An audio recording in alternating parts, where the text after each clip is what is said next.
Bueno, muy buenas tardes, por lo menos tardes por mi lado.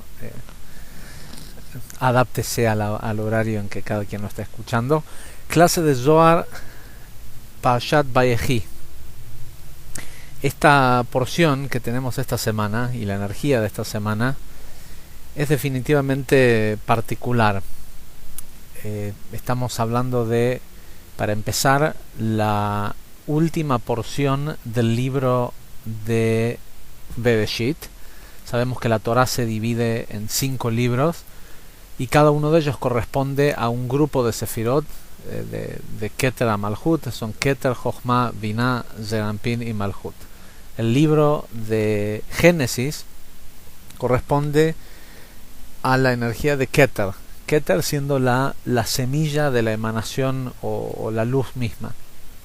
Y sabemos que siempre la última parashá, la última sección de un libro, tiene la energía que nosotros llamamos el malhut de algo, ¿sí? La manifestación, o donde se llega a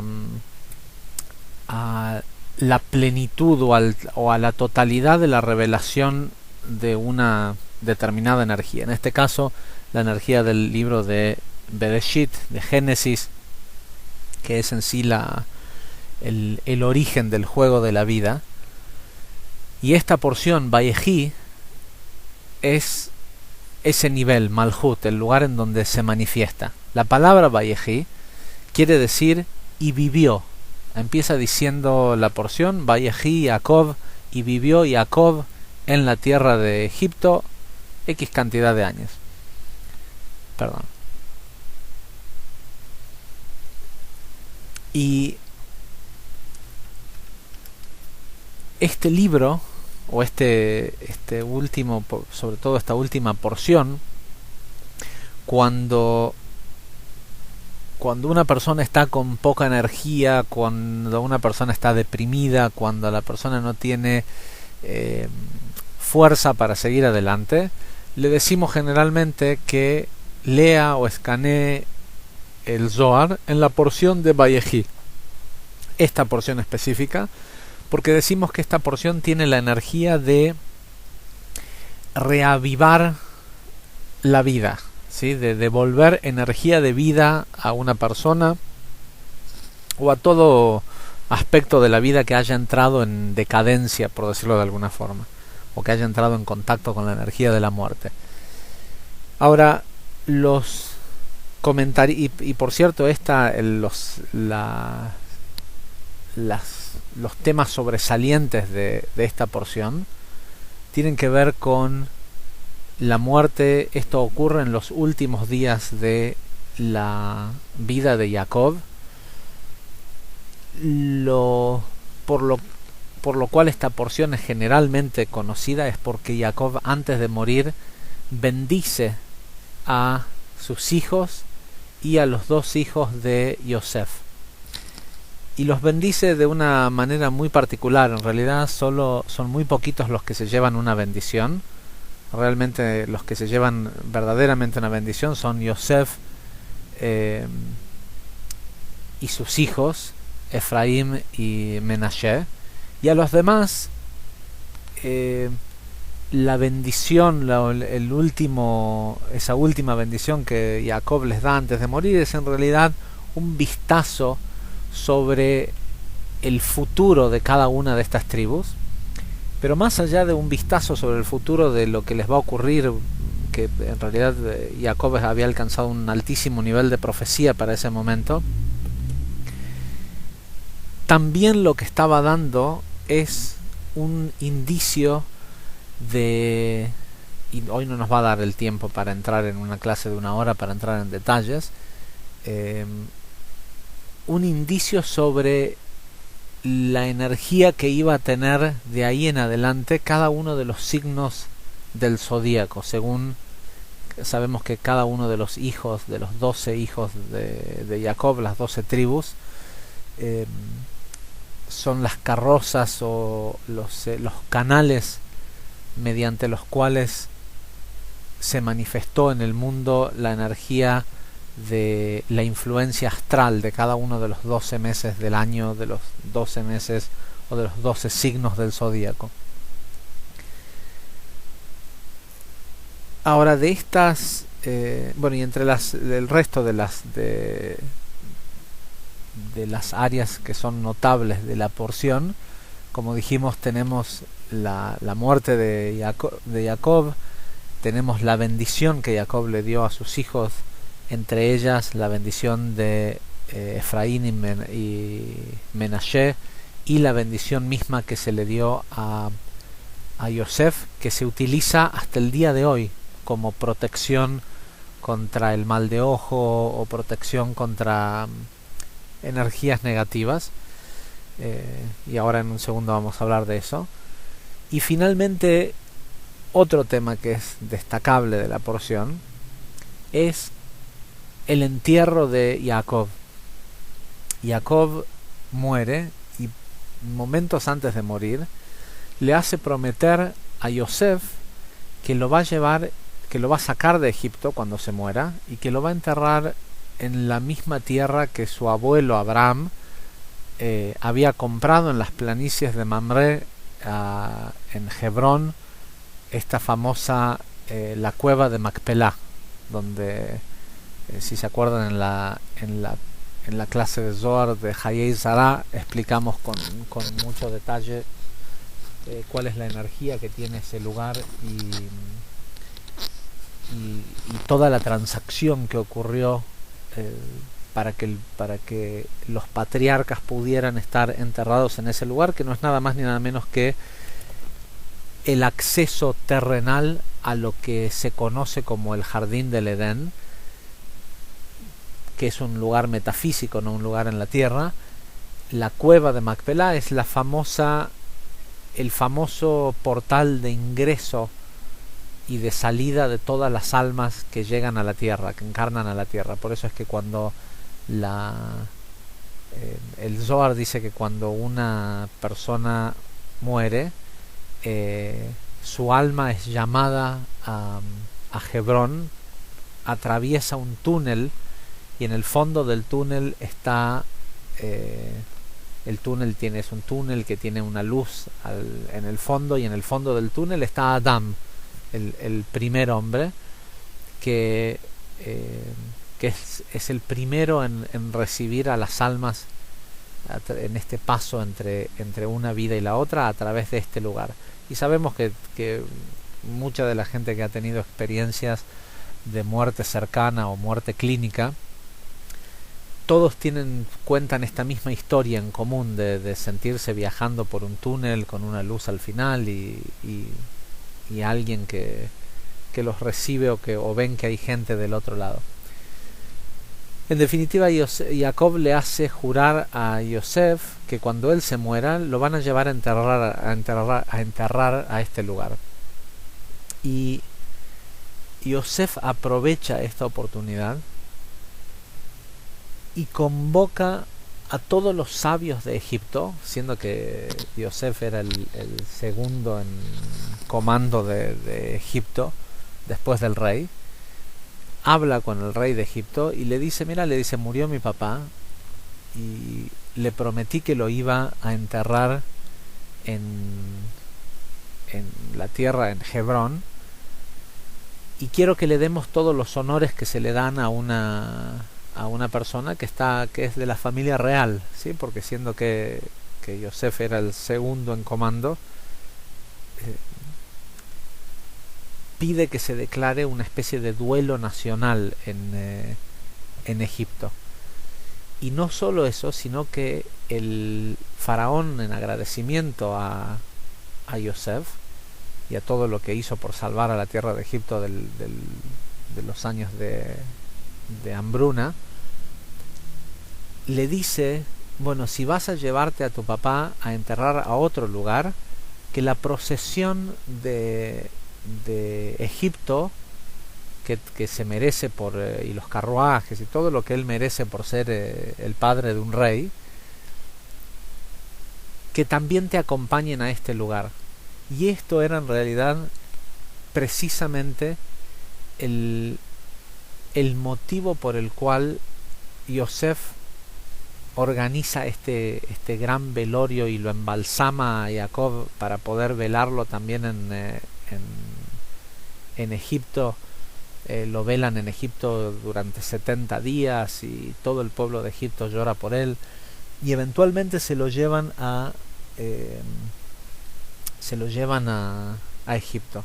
Ahora, sabiendo que esto no es algo tan positivo, porque lo ideal es inmediatamente que alguien muere enterrarlo, Yosef permite que todo esta procesión, que todo esta costumbre egipcia se lleve a cabo con una especie de agenda secundaria que tenía, que era que la procesión acompañe, si el entierro se hacía de la forma en que lo hacían los egipcios, se sobreentendía que la gente que fue parte de la procesión tenía que acompañar al cuerpo hasta el lugar en donde fuera enterrado. Y de eso se trataba toda esta movida. Yosef y Jacob finalmente lo que logran hacer es que logran transferir todo el poder de Egipto a la tierra de Israel. Egipto era hasta ese momento el lugar más poderoso del mundo. Y lo que logran hacer es que hacen que todos los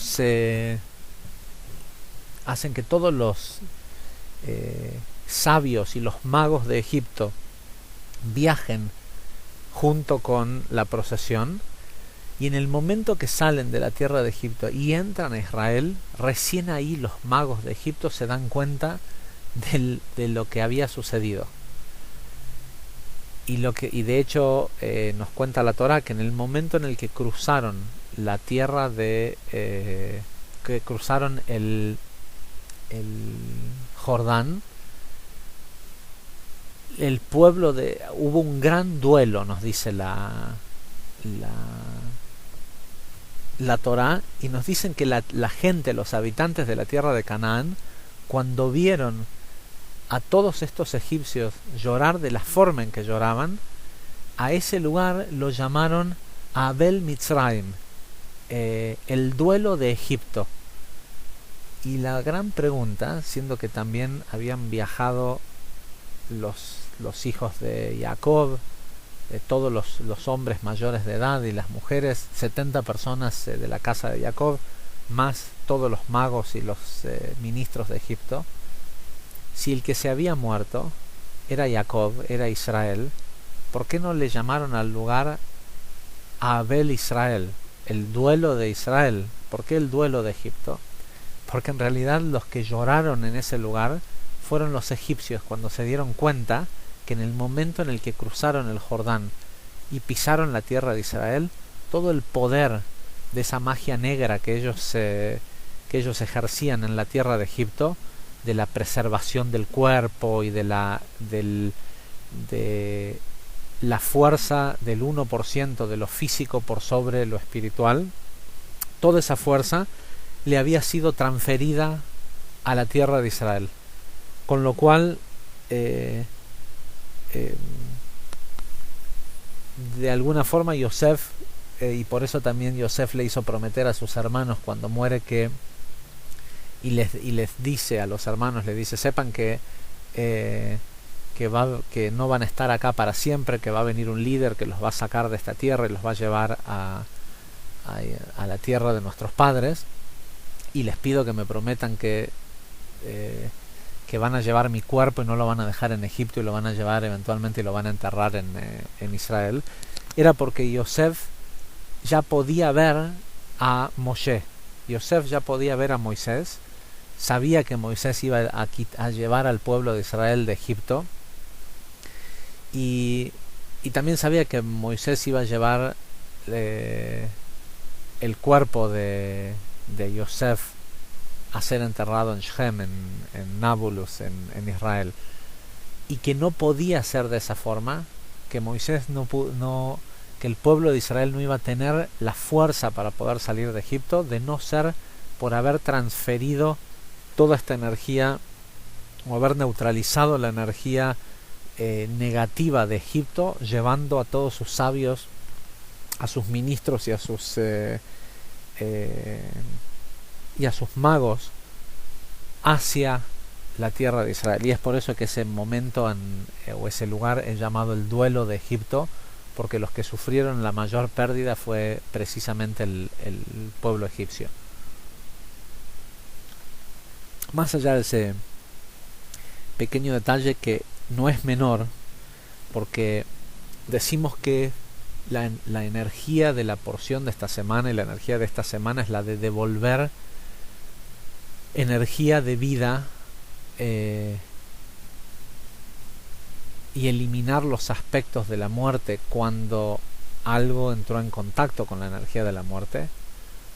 Esta sección de la lectura, que es hacia el final, es la séptima aliyá de la lectura de este próximo Shabbat, específicamente tiene que ver con eso. Tiene que ver con Egipto simbolizaba la energía de la muerte, porque Egipto básicamente lo que hacía, la costumbre de los egipcios, era el embalsamar, el prolongar la muerte, el embalsamar o darle más importancia al cuerpo que al espíritu de la persona. Y este deseo,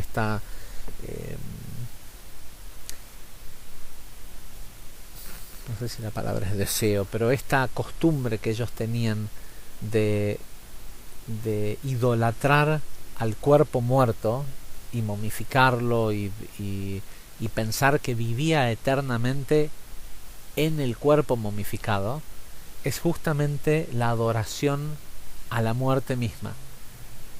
Y sabemos que la verdadera espiritualidad es totalmente lo contrario, es entender que el cuerpo es totalmente pasajero y que es simplemente una limitación para el alma, y que cuando una persona se tiene que ir, está bien que se vaya, es el momento en el que se tiene que ir, pero mientras está acá tiene que vivir plenamente, sin aferrarse a la energía de la muerte, sin aferrarse a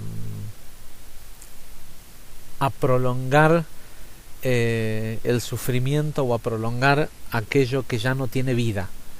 Con lo cual, parte de la energía que recibimos esta semana es, por un lado, la capacidad de limpiar la energía de muerte de aquellos lugares de nuestra vida en donde algún aspecto pudo haber entrado en contacto con la muerte, pero más importante aún, nos da la fuerza para reconocer lo que ya está muerto, lo que ya no sirve en ese cuerpo o en esa situación o en ese estado, y es mejor que se vaya.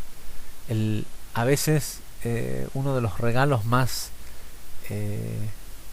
preciados que una persona puede tener es poder perder algo, pero perderlo sintiéndose pleno, perderlo y decir, ¿sabes qué? Esto es mejor perderlo que encontrarlo, esto es mejor que no esté en mi vida, porque respecto a mi existencia, respecto a mi vida, puede ser lo que sea, un trabajo, un negocio, una relación de pareja, un objeto, lo que sea, tener la gracia para saber aprovechar la energía de una pérdida, y sentir y saber que si respecto a mi vida esa pareja, ese negocio, ese trabajo, esa amistad, lo que sea, está muerto, y es mejor enterrarlo, dejarlo ir, que tratar de prolongar esa muerte. Eso en sí mismo ya es un gran regalo y es parte de la energía que recibimos en esta semana. Por otro lado, tenemos dentro de este concepto de la energía de vida, ¿por qué el Zohar se hace la pregunta, ¿por qué la porción esta es llamada Vayehi? Hay solo dos lugares en la Torá donde cuando se refiere a una persona está escrito como está escrito al principio de esta porción, que dice Vayehi Jacob, y vivió Jacob. Solo la Torá expresa esto para Jacob y para Moshe, para nadie más, ni para Isaac, ni para Abraham, ni para Aarón, de ninguna otra persona en la Torá. La Torá dice Vayehi Jacob, ¿sí? Vayehi, y vivió, y después el nombre de la persona a quien se refiere. El Zohar nos dice que la palabra Vayehi, y vivió, no se refiere específicamente a la vida de una persona, sino que Vayehi es un nivel de profecía. Y lo que la Torá nos dice cuando nos dice Vayehi Jacob be'eretz Mitzrayim, y vivió Jacob en la tierra de Egipto, en realidad lo que nos está diciendo es que en la tierra de Egipto es donde alcanzó su máximo nivel de profecía. Que en esos, no recuerdo si eran 14 o 17 años,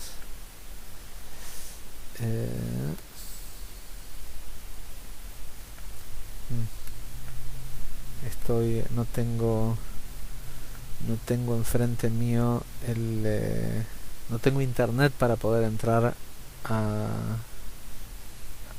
ver la lectura de la Torá, y si supieran en dónde estoy sentado en el estacionamiento, estoy sentado en el auto en un estacionamiento de un shopping, grabando la clase de Zohar, y al no tener internet pensé que tenía abierta la ventana con el texto de la Torá de esta semana.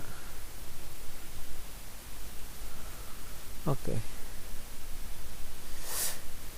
En definitiva, bueno, no lo tengo abierto en el lugar de donde quería leer y no puedo navegar. Pero en fin, sean 14 o 17 años, en esos años, creo que son 14, en esos años en los que Jacob vivió en Egipto, es a donde alcanzó el nivel de profecía que se conoce como Vayehi, que la única otra persona que lo alcanzó es Moshe, de quien la Torá dice, y fue el único que pudo ver a el Creador cara a cara, Vayehi, Moshe, ¿sí? Y vivió. Nadie más que llegó a este nivel de profecía, de poder ver al Creador cara a cara, vivió. Los únicos fueron Jacob y Moshe. Una cosa que es notable de esta porción de la Torá, en el texto en el que está escrito de donde comienza la porción de Vayehi, no existe ningún tipo de separación. Es decir, generalmente en la Torá, cuando entre libros hay una sección importante de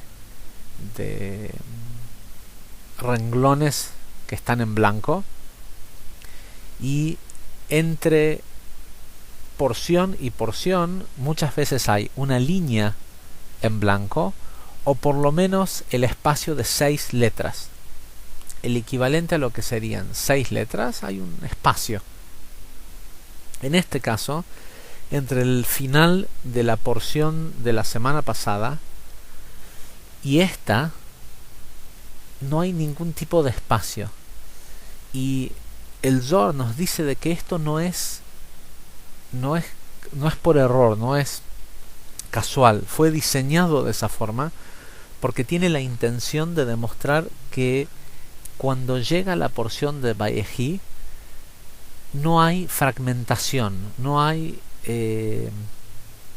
espacio para que el oponente se meta, y que además tiene que ver con un tema de continuidad, que la última porción del libro de Keter, del libro de Génesis, que corresponde a la energía de Keter, se une, tiene esta energía de continuidad que está pensada para que fluya la luz desde Keter hacia el resto de la Torá, hacia el resto de las Sefirot.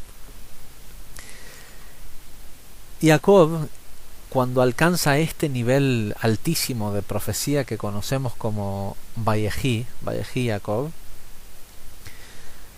decide que decide que va a bendecir a sus hijos antes de morirse.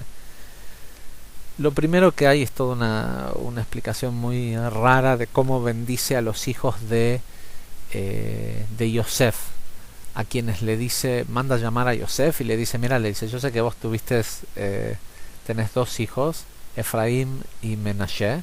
Dice, estos dos hijos los quiero para mí. ¿Qué quiere decir esto? Le dice, estos dos hijos quiero que sean parte de las tribus. Ellos van a ser conocidos para el mundo como los hijos de Israel. El resto de los hijos que tengas de acá en más, todos esos pueden ser para vos. Quédatelos, llamalos, y cada uno de ellos, de tus hijos, también van a ser importantes y van a tener naciones nombradas tras ellos, pero estos dos los quiero para mí. La principal razón de todo esto era porque estos dos hijos también eran descendientes directos de Jacob, porque eran la esposa de Yosef, la mujer con la que Yosef había tenido estos dos hijos, era nieta de Jacob, era no era nieta, era bisnieta de Jacob, era la nieta de Dinah, ¿sí? Una de las hijas de Jacob. Y hay todo un episodio de Jacob cruzando los brazos y poniendo una mano por encima de la otra para bendecir a estos hijos, cruzando las manos y poniendo la mano derecha, que supuestamente le correspondería al hijo mayor, al primogénito, poniendo la mano derecha sobre el hijo más chico, y de esta forma cruzando las manos. Y hay todo un tema de una especie de discusión entre Yosef y Jacob, que es extraña, ¿sí? Yosef está viejito, Jacob está viejo, muriéndose, le quiere poner una mano a uno y al otro. ¿Qué lo molestás al pobre viejo? Déjalo que haga lo que sea. Y Yosef insiste que las manos están mal puestas, porque de alguna forma Yosef quiere corregir este tema que se viene acarreando desde ya hace mucho tiempo, del tema del robo de las primogenitudes. Pero Jacob, en su gran nivel de profecía, se da cuenta que el hijo más chico es el que merece la bendición mayor.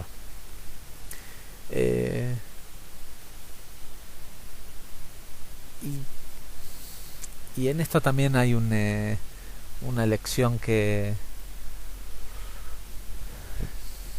es importante, porque muchas veces nos dejamos llevar por lo que debiera ser o por lo aparente, y ponemos la energía en el lugar lógico, y a veces lo lógico no es lo que es mejor para nosotros, es lo que mejor se ve para el mundo exterior, pero no siempre lo que es necesariamente mejor para nosotros.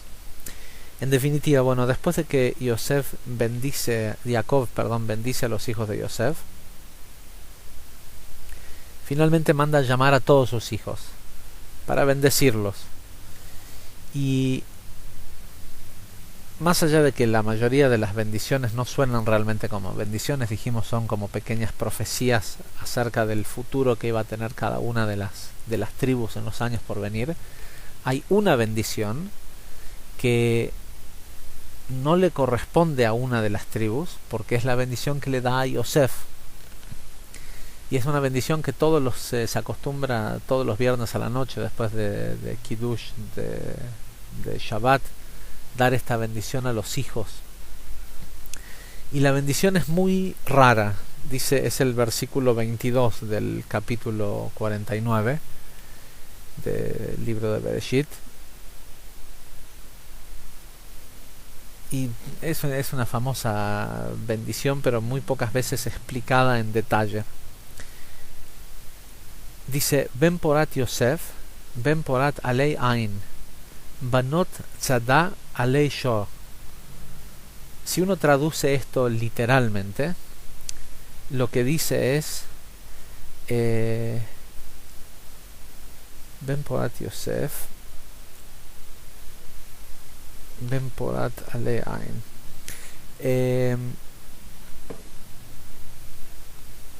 Les voy a decir lo que dice el Humash de Keot, que viene de una famosa edición de las traducciones de la Torá, que se llama Art Scroll. Es una de las generalmente Chabad es la comunidad que más utiliza este Humash o esta traducción de la Torá. Les leo lo que dice literalmente en la traducción de Chabad. Dice: Yosef es un hijo encantador, un hijo encantador a los ojos. Las mujeres corren, se atropellan, se atropellan para verlo. Sabemos que Yosef era una persona físicamente linda, más que lindo. El Midrash dice que en la generación de Yosef ningún hombre en el mundo era tan atractivo como él. De hecho, cuenta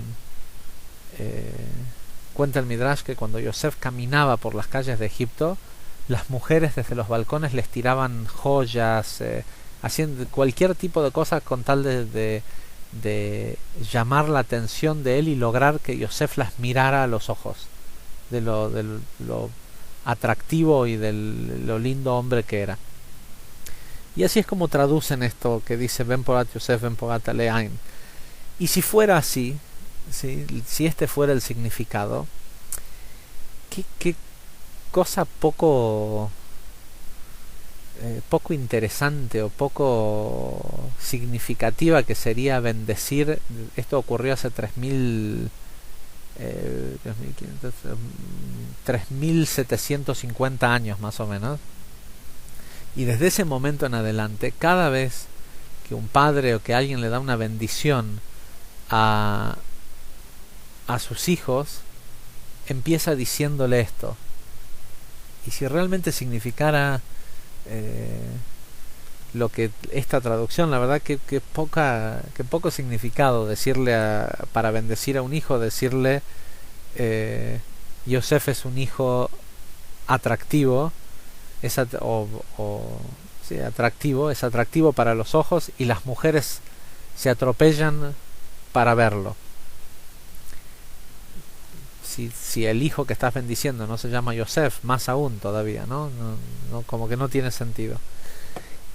La traducción literal de esto del hebreo, Ben Porat Yosef, quiere decir Yosef, mi hijo, el hijo Yosef es una rama con frutos, ¿sí? Como la rama de un árbol con frutos. De hecho, el Zohar, cuando explica el verdadero significado de esta frase Ben Porat, pone a las dos palabras juntas, Ben Porat, ¿sí? No lo separa como frutos y como hijo, sino dice que Ben Porat quiere decir una rama de un árbol llena de frutos. Y esto quiere decir que Yosef, o entendamos que Yosef, siempre que la Torá utiliza la palabra Yosef, también se refiere a la energía de Yesod. Yosef es una rama llena de frutos. Ben Porat Ale Ain. Vamos a ver, tenía acá la traducción del Zohar.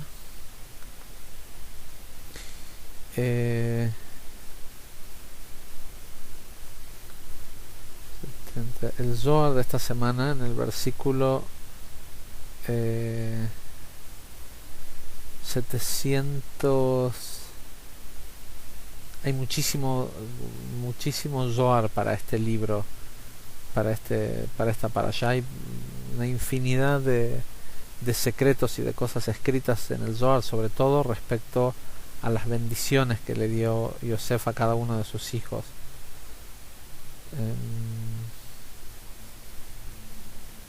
El lunes me senté a tratar de grabar la clase de Zohar y estuve más de 3 horas estudiando, leyendo del Zohar y del Humash, y finalmente cuando me di cuenta que cuando me vinieron a buscar no había grabado la clase, y hacía más de 3 horas que estaba leyendo, porque es una infinidad de conocimiento que hay en el Zohar de esta semana, y es muy difícil de escoger cuáles son los temas de qué hablar. Pero me pareció apropiado esto porque es tan común que utilizamos esta bendición, Ben Porat Yosef. En el versículo 770 dice: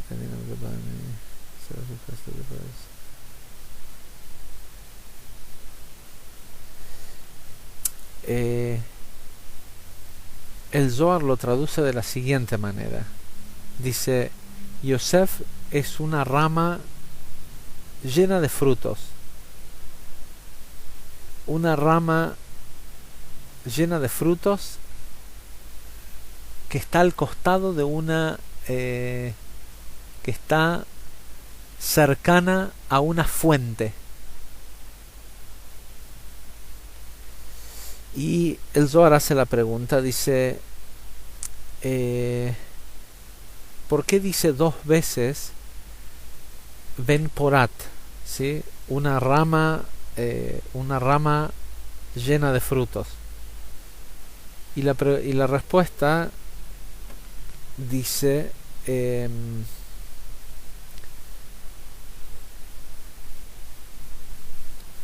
una rama llena. Dice, la respuesta es porque hay una rama llena de frutos arriba, al igual que hay una rama llena de frutos abajo.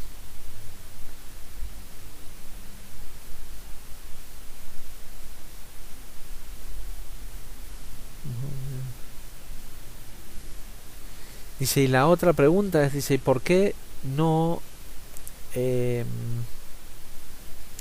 ¿por qué cuando se refiere al resto de las tribus no aparece en ningún lugar en las bendiciones hacia los otros hijos de Jacob aparece este término de hablar de una rama llena de frutos? Y más aún dice, si es que dice la frase hay una rama, Yosef es una rama llena de frutos 2 veces, y nos dicen que es porque una corresponde arriba y otro corresponde abajo. Siempre que hablamos de abajo se habla de Malhut, ¿sí? De la energía del mundo terrenal. Y pregunta el Zohar, pregunta Rabbi Shimon, ¿por qué no aparece este tipo de expresión en ninguno de las bendiciones que se le dio a los otros hermanos? Y nos dice que es porque los otros hermanos, las tribus, corresponden a energía femenina.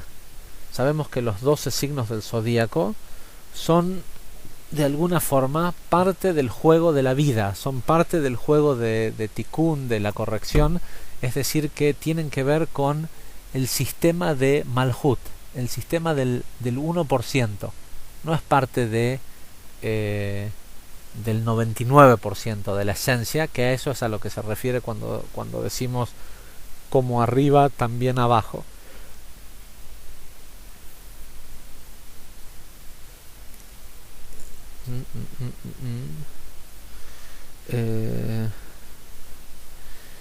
Dice, y ese es el secreto de las 12 tribus, que son los 12 hijos de Jacob. Sin embargo, de Yosef está escrito Ben. ¿Sí? Ben quiere decir hijo. Ben Porat. un hijo o una rama llena de frutos, está escrito en masculino. Y dice, y por eso es que Yosef fue separado del resto de los hermanos, porque Yosef no es femenino. Yosef, Yesod, corresponde a la energía masculina, cuando sabemos que las 12 tribus, los signos del zodíaco y todo lo que tiene que ver con Malhut corresponde a energía femenina. Porque sabemos que en la manifestación física de la energía de Yesod en el ser humano es los órganos genitales masculinos, y la manifestación física de la energía de Malhut es la matriz, es el vientre materno. Ven y mira. Dice, ven y mira. El Zohar de esta semana 771. La santa o la sagrada Malhut no obtiene su perfección y no se convierte en sagrada o en completa, por decirlo de alguna forma. No está hablando de un tema de santidad, sino de estar completa, hasta que se une con la energía de los patriarcas, que corresponden a Gesed, Geburah, Tiferet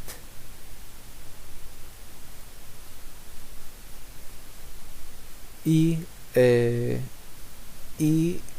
Zeir Anpin. ¿Sí? Sabemos que Zeir Anpin, Yesod también es considerado Zeir Anpin, Yosef.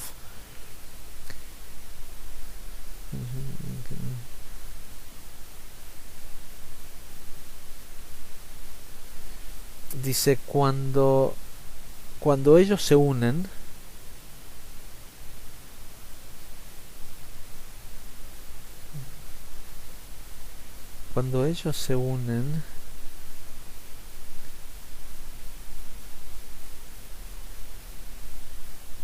dice, el reinado se convierte en un edificio que está completo, y lo que lo completa son los mundos, el mundo superior, que es el sentido de la energía masculina.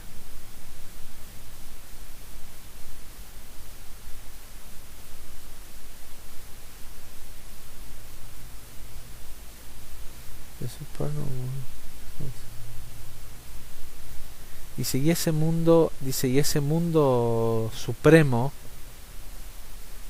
también es llamado 7 años, puesto que incluye a las 7 Sefirot,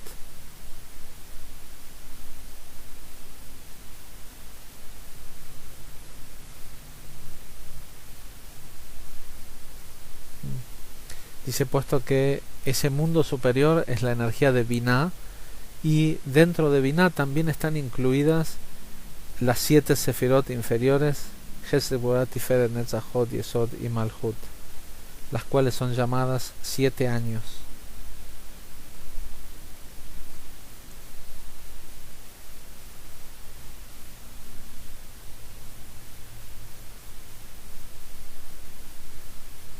La verdad, se ve que no es exactamente la sección que había elegido cuando preparé la clase, porque entra en un nivel de detalle de funcionamiento de los mundos superiores y demás, que creo que no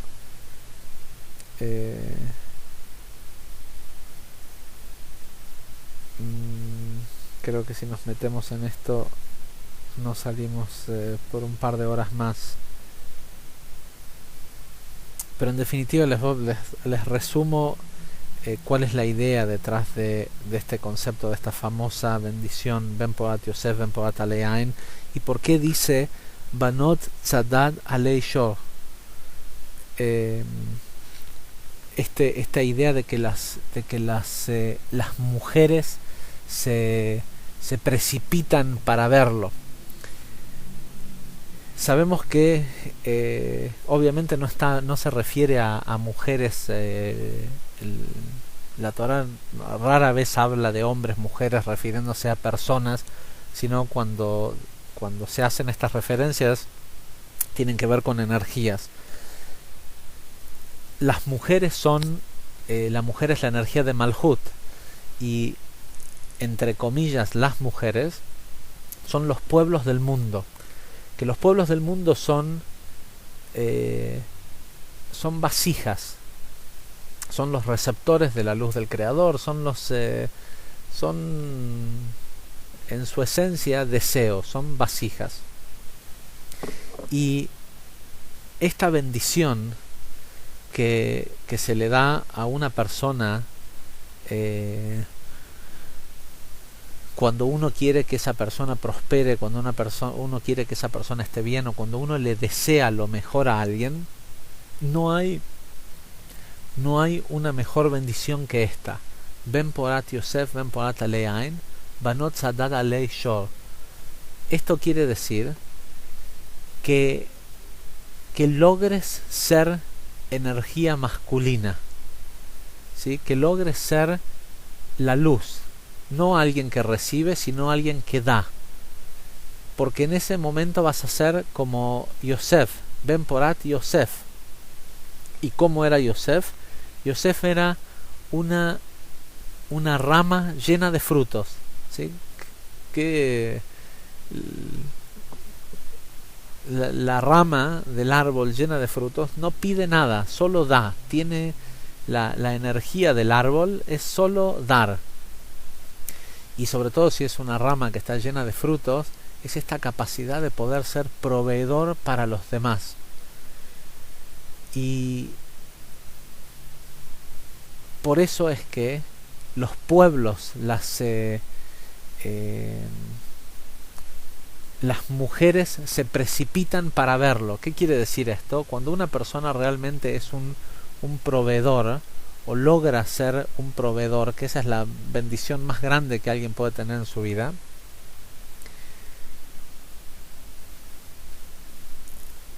los pueblos, ¿sí? Y no solo los pueblos, sino Malhut, la realidad física, está a su merced. Corre para ver qué es lo que el masculino le manda, ¿sí? No tomen esto como algo machista, pero es esta idea de la energía masculina del dar dominando sobre la energía de la vasija, de la misma forma que el sol, que la tierra depende del sol y que nosotros dependemos de la luz. Los pueblos y la realidad, el Malhut a nuestro alrededor, debería de depender de nosotros y no nosotros depender de Malhut. Pero para eso hay que querer realmente ser proveedor. Y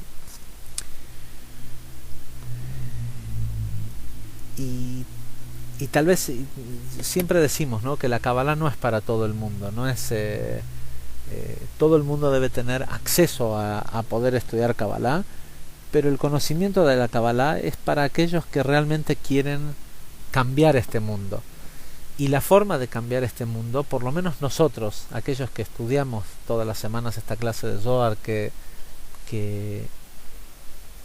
buscamos crecer espiritualmente, la bendición más grande que podemos pedir es dejar de estar pendientes constantemente de otro que da para nosotros recibir. Dejar esa educación que nos dieron desde pequeños de estar condicionados a que alguien es proveedor, un jefe, hasta todo, o sea, nos han entrenado desde chicos a buscar o a seguir a aquellos que tienen más, a aquellos que pueden proveer, porque nosotros tenemos esta esencia de ser vasijas de deseo de recibir y tenemos que acercarnos a aquel que tiene para dar. La bendición más grande que podemos recibir esta semana y siempre, por eso es que la bendición de Ben Porat Yosef, Ben Porat Alein se ha transmitido desde hace 3500 años a todo padre que quiere bendecir a sus hijos, es recibir la bendición de todo el tiempo querer ser quien da y no quien recibe. Tener y luego recibir solo por hacerle el favor a otra persona que también quiera dar, pero no estar pendiente del qué puedo recibir, y peor aún, no ponernos contentos si logramos recibir algo gratis. Esta semana escucho una historia de una persona a quien por la razón que sea, por un favor, digámoslo de alguna manera, la persona consigue, o yo consigo que a esta persona que está necesitando algo, alguien le dé algo gratis, y la persona va a recibir esto gratis que le están dando, que no se lo ganó para nada, o sea que solo lo recibió por la misericordia y el traspaso de favores que yo le he hecho a esta otra persona, que es el que en este momento está dando. Y la persona va a recibir y está feliz de recibir algo gratis, pero no solo eso, sino que cuando llega a recibir algo gratis, en lugar de ponerse en la posición de querer devolver eso que está recibiendo gratis, consigue algo más aún que le den gratis, y está feliz por eso, porque consiguió más cosas gratis, ¿sí? ¿Qué consiguió? Consiguió establecer cada vez más profundo en su vida que esta persona no puede ser proveedora, que esta persona es simplemente una vasija que depende de los demás, de que los demás le den, que los demás sí, para que esa persona pueda tener, está dependiendo de que alguien le haga el favor de darle algo, ¿sí? Y yo no sé si es difícil de transmitir tal vez lo que estoy tratando de transmitir, pero tenemos que ver el decreto que establecemos sobre nuestras vidas cada vez que nos da tanta felicidad haber recibido algo por nada, cuando la verdadera felicidad la deberíamos de sentir por dar, por estar en la posición de ser quienes podemos dar. A mí me da, por un lado, muchísimo placer poder haber logrado que por otros favores que he hecho, esta persona, también poder darle a esta persona.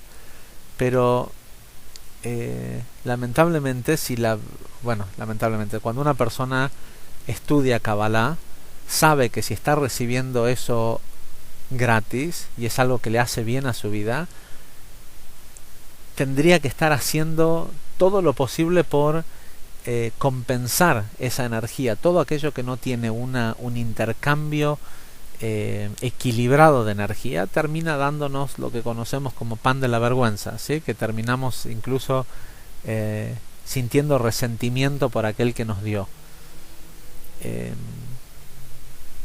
Eso, creo que la mayor infusión de energía de vida que una persona puede tener, de vida de verdad, de poder realmente vivir la vida, es que todo lo que disfrute, que todo el goce que reciba de su vida provenga de todo aquello que pudo dar, y no de la satisfacción de esta falsa satisfacción de recibir algo por nada, que en definitiva no hace otra cosa más que esclavizar a la persona.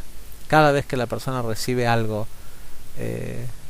por nada, sin hacer ningún intercambio de energía, o por lo menos sin siquiera hacer la restricción de decir no lo quiero, si es gratis, no es bueno para mí. Es difícil de explicar, porque hay que, no sé, calculo que hay que estar que hay que poder sentir internamente, y yo lo siento, pero no me cuesta transmitirlo, lo malo que es para una persona estar todo el tiempo buscando de recibir cosas gratis, y encima que su satisfacción dependa de eso, que el sentirse contento dependa de haber recibido algo por nada, cuando la verdadera felicidad de este mundo es poder dar, no recibir. En fin, Besat Hashem, que la porción de esta semana Vayehi nos limpie de todos esos aspectos de tratar de aprovechar lo que no cuesta, y que nos demos cuenta del mal que eso nos hace, y que finalmente entremos en un camino de Vayehi, de realmente poder ver, de tener, no digo el nivel de profecía de Jacob, pero por lo menos poder ver qué nos hace bien y qué nos hace mal, para de esa forma elegir la vida, elegir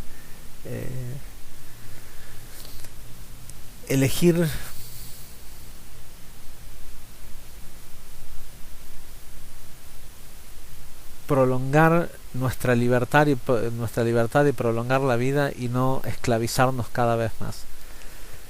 Gente, muchísimas gracias. Nos estaremos escuchando otra vez la semana que viene en el libro de Shemot. Gracias, hasta luego.